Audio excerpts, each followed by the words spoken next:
This is a dystopic story. For decades, humanity had been striving to perfect itself.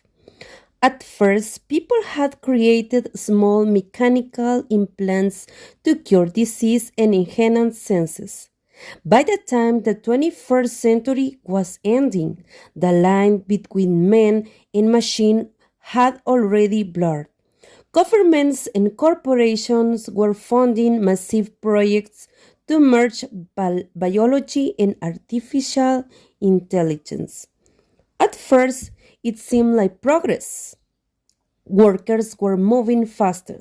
Executives were processing millions of calculations instantly.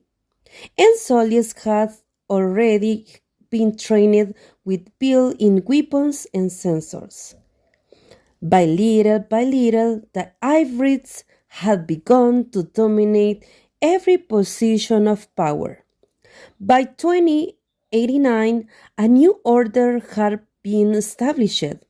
Pure humans, those who had refused modification, were considered weak, outdated, and even suspicious.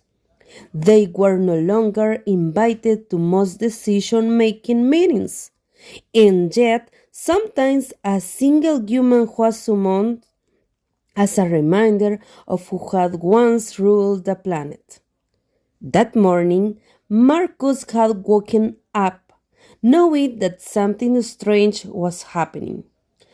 He had been waiting for weeks to be called by the hybrid consul, thought he never understood why.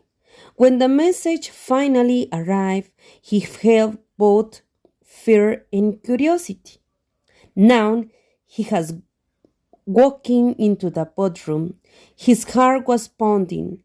Around the table, hybrid leaders with metallic heads, glowing eyes, and antennas were already arguing over the charts and projections. They had been analyzing data for hours before he even arrived. When Marcus finally sat down, he realized the truth. They were no longer asking for his opinion.